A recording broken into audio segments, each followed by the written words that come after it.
going on, everybody? How's everybody been? How's everybody doing tonight? How was all of you guys' Thanksgiving? Hope it was a safe and prosperous one. Um, my Thanksgiving was pretty good. I just sat back, chilled, got a chance to recharge my batteries.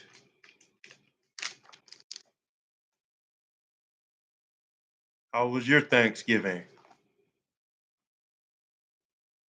Yeah, perfect. So this week I'll be talking about the late great Big Boss Man, aka Ray Traylor, Big Bubba Rogers, the Guardian Angel, and very underrated big man, very underrated wrestler for his time. I mean, he definitely garnered a lot of fans. He definitely garnered lot of a lot of attention. He had to take no prisoners attitude. He had to take no prisoners style. The former security officer in Cobb County, Georgia. Was from Marietta, but he worked in Cobb County. Um, but he really was a true legend of his time period, and he really, truly, truly brought brought a lot of faces and a lot of viewers. So yeah, he was a one of a kind individual all the way up until his tragic passing in 2004. So yeah,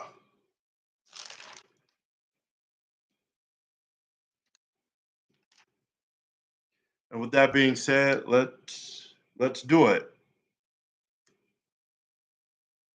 Big Boss Man. Let me know if you've heard this saying before. You're getting ready to serve nothing but hard times, punk. Those words remain synonymous today and they never get old. The Big Boss Man wrestled for several different promotions: Jim Crockett Promotions, Universal Wrestling Federation, WWE, and WCW, just to name a few. The Big Boss Man, aka Ray Traylor, was one of the most lovable and enjoyable figures that you would ever see up until his tragic passing in 2004. This week on Wrestling Quick Takes, I will be talking about the Big Boss Man, plus a little bit about his career, some of his greatest matches, and, well, his legacy. So let's do it. I'm going to start off with his career. Big Big Boss Man's career. According to BleacherReport.com, straight out of the prisons in Cobb County, Georgia, former prison guard Ray Traylor made his professional wrestling debut in 1985 with Jim Crockett Promotions and the National Wrestling Alliance. He would serve as the bodyguard for one of the most great wrestling managers in Jim Cornette under the name of Big Bubba Rogers. He would feud with Dusty Rhodes in 1986 before winding up in the Bill Watts owned Universal Wrestling Federation, where he was champion in 1987. The early portion of his career put him on the national radar, but it was with Vince McMahon's World Wrestling Federation that he enjoyed his most success. Debuting in 1988 as the Big Boss, as he wasted little time in targeting the biggest star in the Federation had to offer. He attacked Hulk Hogan with a nightstick on a memorable episode of the Brotherly Love Show, leading to a steel cage match with on a memorable episode of Saturday Night's Main Event. He would go on to team with Akeem in a massive tandem known as the Twin Towers. They terrorized the tag team division in the WWF and matched up against some of the promotion's top stars, including Hogan and the Macho Man Randy Savage. Boss Man was excellent in his role. He was the big boss man. He was the big man who could keep up with any size competitor and was seen as a top heel thanks to his interactions with the marquee stars. But it was decided that he had more to offer as a babyface. And by the time April of 1990 rolled around, he had dumped he had dumped Slick as his manager and beaten his tag team partner at WrestleMania. Now, over over the course of the next 3 years, he would serve as one of the Federation's most popular stars, feuding with the likes of the Million Dollar Man, Ted DiBi- Ted DiBiase, the Mountie, and Nails. In 1993, however, he accepted an offer to join World Championship Wrestling. He made one of his final appearances with McMahon's company at the 1993 Royal Rumble, where he lost to Bam Bam Bigelow. Arriving in Ted Turner's company as the boss, he found instant success as a top contender to WCW champion there.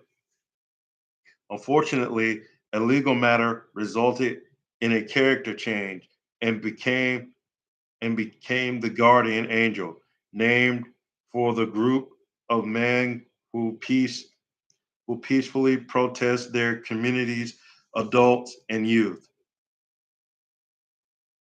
He continued to challenge Vader in really solid title matches, but by the time Hulk Hogan arrived, there was no more room for him in the main event. By 1995, he had dusted off the suit and suspenders and reemerged as Big Bubba Rogers. A member of the feared Dungeon of Doom, he made life a living hell for Hogan, Savage, Sting, and the rest of the top WCW babyfaces. A stint in the NWO and the babyface turn in which he used his real name would bring an end to a run with the promotion. That showed great promise to start but finish with a thud. In 1998, the Big Boss Man made his return to the World Wrestling Federation, serving as a bodyguard of Mr. McMahon and the enforcer of his corporation stable. He regularly battled The Rock, Steve Austin, The Undertaker, and Kane, and became a featured star for the company during his second stint in the company. He captured the WWF Tag Team Championship once with Ken Shamrock and the Hardcore title on 4 different occasions. His rivalry with Al Snow over the latter is an underrated one that unfortunately was capped off with the truly horrible Canal from Hell match. Big Boss Man would leave WWE in 2000, but made a short comeback in 2002. He would be released in 2003. On September 22nd, 2004, Ray Traylor, aka the Big Boss Man, passed away in Georgia. One of the most talented big men to ever grace a ring. He excelled as both a heel and a babyface, and never seemed out of place in matches against the elite stars of the sport. So it's safe to say the Big Boss Man had one hell of a career. He wrestled for any sort of promotion, whether it was WWE, WCW, Jim Crockett Promotion, Universal Wrestling Federation. I mean, you named it, he was there. And he just went all over. And it sucks that he passed away in 2004 because I believe if he was still around today, he would make one hell of a world champion. And I think, you know, For his time, he was one of the best big men to ever do it. So, again, let me know what you guys think down in the chats. And what are some of your fondest big boss man moments? Speaking of that, leads us to this Big Boss Man's greatest moments. Number one, Big Boss Man debuts. Big Boss Man made his debut in 1988, taking on a familiar face, Louis Spigoli, who would later go by Red Rafford in WWF and star for WCW and ECW under his given name. It was a dominant win and established Big Boss Man as a force in the World Wrestling Federation. Soon he would be one of the top bad guys in the sport, starring in high profile matches against elite performers. Moment number two, no love for Hulk. On an October 1988 edition of the Brotherly Love Show, the Big Boss Man and his manager Slick interrupted Hulk Hogan's interview with the host. Slick would antagonize Hogan, leaving him open for a shot to throw with the Big Boss Man's nightstick. Slick would Slick would spray the Hulkster with mace, blinding him before the Cobb County native attacked his back with the weapon. Big Boss Man would handcuff Hogan and mercifully beat him with a nightstick.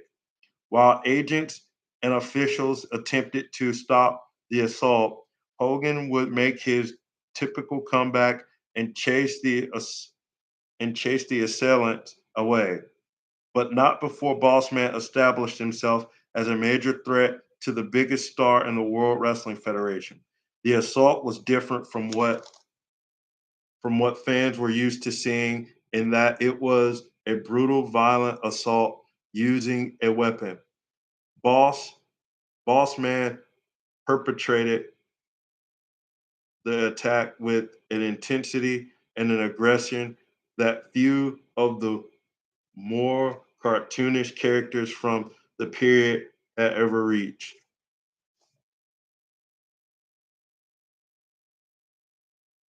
Moment number three, like two caged animals. Hogan would attempt to get a measure of revenge on Bossman in a famous steel cage match on NBC's Saturday Night's Main Event. In a moment that was considered extreme for the time, Hogan delivered a superplex from the top of the cage. The Hulkster would go on to win the match, being the top star in the company, and all but Boss Man was better off having worked worked with him. The two would travel across the country working with each other, occasionally having rematches of their above average catch match as seen in the attached video. And you can find these moments on bleacherreport.com. Moment number four, he can't be bought. In 1990, Million Dollar Man Ted DiBiase was involved in a robbery with Jake Roberts. His frustrations at a high DiBiase paid Slick for the services of the Big Boss Man, who had who had handcuffed Roberts to the ropes and assaulted him with his decorated or his dreaded nightstick. Afterwards, Bossman found out that he had been paid for and snapped. He told Slick and DiBiase that no one buys him and proceeded to head back to the ring to release Roberts from the cuffs. It was a babyface turn for Bossman that would set him up to become one of the more popular babyfaces during the early 90s. Moment number five, the Mountie serves hard time. In 1991, longtime tag team wrestler Jacob Rigo made his debut as a singles competitor. clad in the red and black and gold of the Royal Canadian Mounted Police. He was known as the Mountie and bragged that he always got his man. He earned he carried a shock stick and would electrocute his opponents after defeating them, bringing shame and disgrace to law enforcement. It was not long. It was not long before he and Big Boss Man clashed. Their match at SummerSlam in 1991, dubbed a jailhouse match, featured the stipulation that the loser would spend a night in a New York prison. Boss Man won to the delight of the fans, jam packed into Madison Square Garden, and the Mountie was taken from the arena in a paddy wagon booked at a local jail and spent the night incarcerated. It was a brilliantly booked angle match and paid off as justice prevailed, and the Mountie got what was coming to him.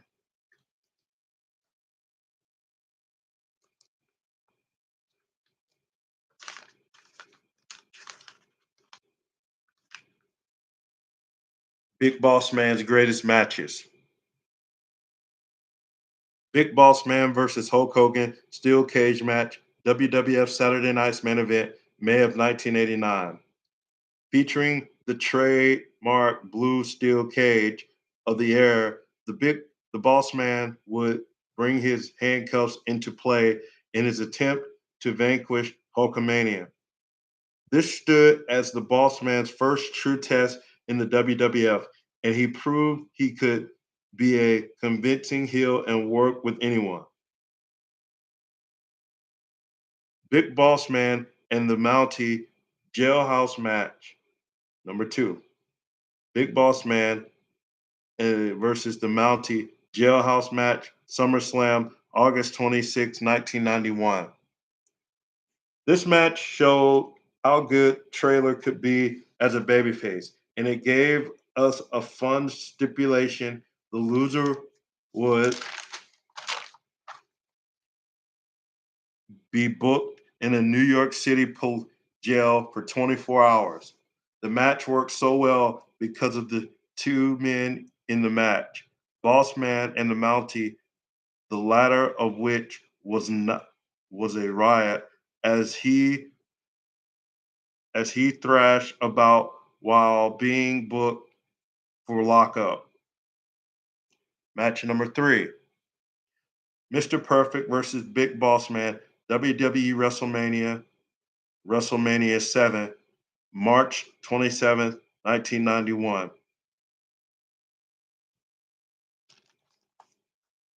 He already proved he could work with big men, but this match showed why he could work well with smaller opponents as well. They'd already worked together in the lead up to WrestleMania a number of times, including the main event and on a live event loops. The Boss Man came close to winning the Intercontinental Championship here, but still shined despite picking up the win via disqualification. As it turns out, they worked well together as partners or foes, with the two teaming up later on in both men's final WWE runs, including pairing up for Boss Man's final tag team match in WWE against the Handley Hardy Boys in 2002. Match number four, Mankind versus the Big Boss Man, WWF Raw's War, November 30th, 1998. The Big Boss Man is synonymous with the WWF Hardcore title, with many of the best moments and matches of his second run with the company being related to a fight for the title. The Boss Man returned from WCW in October 1998 wearing black SWAT gear, and he quickly won the Hardcore title from Mankind in an underrated ladder match on Raw. The match was short and full of shenanigans, including a well timed run in, but both men played to their strengths and made it a memorable encounter. Match number 5, Big Boss Man versus Al Snow, WWF SummerSlam, August 22nd, 1999. A month before their ill-fated Kennel from Hell match, Al Snow and the Boss Man clashed at SummerSlam 1999 in a brawl that spilled into the streets and a local bar. This one was before the 24/7 gimmick and combed and comedic elements, came into play, but it was still brutal and fun. Two of Boss Man's most infamous moments came at the expense of the Big Show and Al Snow, but it's hard to argue that his feud with Snow provided some memorable brawls.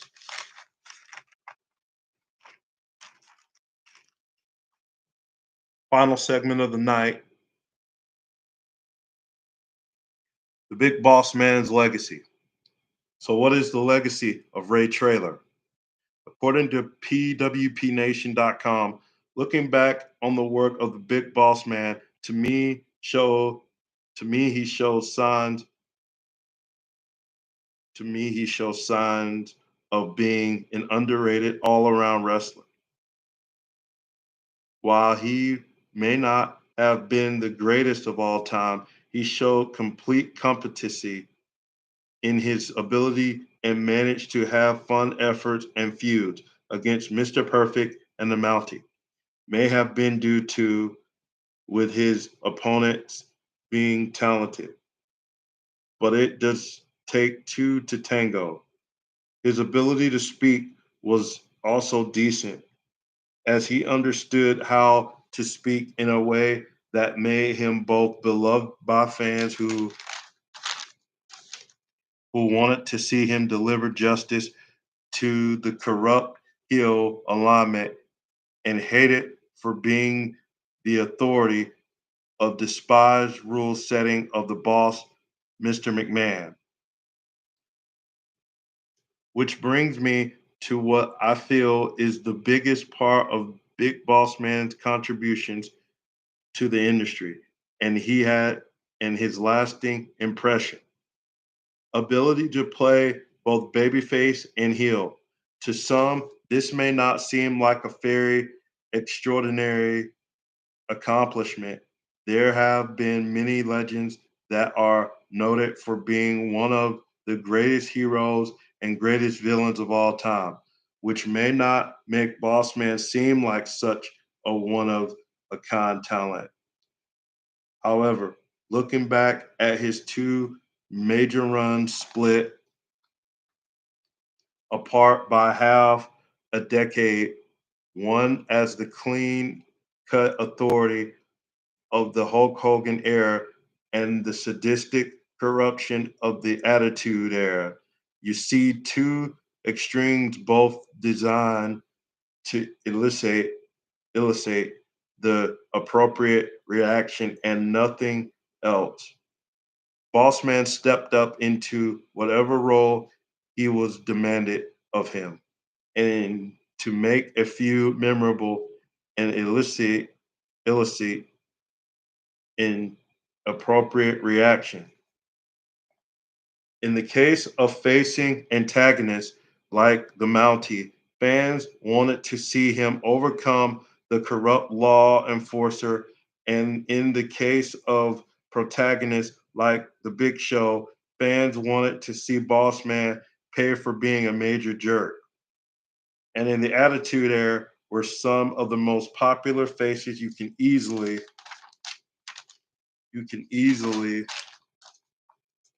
read as being jerks. In short, Big Boss Man managed to get people to either love him or love to hate him with no middle ground by either being overly good and overly evil. It makes it makes him a it makes him a kind to a cartoon person ability, but it made his storylines and memorable because the investment was there. Sorry about that. Hell, it's that fan investment in his work that is going to reward the big boss man with a deserving induction into the WWE Hall of Fame. All it took was a cooking someone's dog and interrupting a funeral. The big boss man's presence still lives today and did so much for younger generation you see today. That's all for this week's episode. And until next time, God bless. So that was the big boss man and his career and all of his moments, matches, his legacy, and everything. So I want to thank all of you guys for watching tonight. And don't forget to like, comment, and subscribe. And until next time, God bless.